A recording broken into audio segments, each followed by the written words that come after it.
اليوم الدولة الوحيدة اللي ما عندهاش مديونية واقفة على رجليها الحمد لله الأمن والأمان متوفر في بلادنا.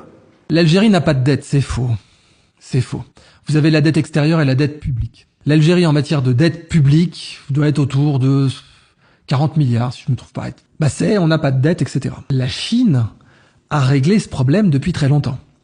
Du temps de Mao, les capitaux étrangers, c'était l'exécution. Dans les années 50, les seules choses made in China qui étaient exportées, c'était des nouilles déshydratées, de l'encre de Chine et des jeux de cartes. Sous Mao, est-ce que la Chine était puissante? Non, c'était un pays du tiers-monde. Mais alors, il n'y avait pas de capitaux étrangers chez elle. Alors là, je vous le garantis, il n'y avait pas de capitaux étrangers en Chine. Donc du temps de Mao, les capitaux étrangers, c'était le diable. L'Algérie est dans cette situation actuellement sur le plan culturel. Quand vous parlez de capitaux étrangers et d'investissements étrangers en Algérie, une partie de la fierté nationale va vous dire « Ah non, surtout pas, on est un pays souverain, moudjahidine, tout ça. Donc surtout pas. » Cette fierté-là est coincée psychologiquement au niveau de Mao. Et donc il faut fusiller les gens qui parlent de capitaux étrangers.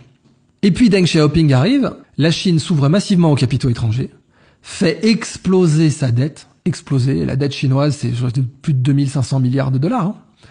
Et là je parle de la dette extérieure, je parle pas de la dette publique.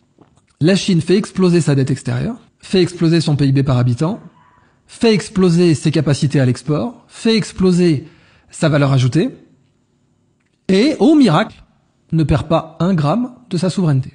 Pas un. La Chine est même plus souveraine aujourd'hui. Elle peut envisager d'envahir Taïwan. Du temps de Mao, envahir Taïwan, c'était mort. C'était un rêve, mais c'était mort. Aujourd'hui, la Chine est bien plus puissante et bien plus souveraine que du temps de Mao. Bien plus souveraine. Pourquoi? Parce qu'elle s'est ouverte aux capitaux étrangers. Mais en tout cas, ce message, c'est l'analyse de la première puissance économique mondiale qui s'appelle la Chine. Et l'analyse de l'histoire de la première puissance économique mondiale démontre ça. C'est ce qui s'est passé en Chine. Une ouverture aux capitaux étrangers. Une hausse exponentielle de la dette extérieure, pas publique. Mais pas de perte de souveraineté. Et même une hausse de souveraineté. La Chine est beaucoup plus puissante et souveraine aujourd'hui. Elle peut financer son armée. Elle peut financer ses projets de recherche et développement dans des chasseurs de 5e génération. Elle peut imposer des diktats diplomatiques à plein de pays. Elle peut se projeter. Regardez dans les commentaires de la vidéo et vous regardez toutes les occurrences du tiercé que je vous ai donné. Magzen, sioniste et Arki. Et là, vous verrez le niveau de maturité.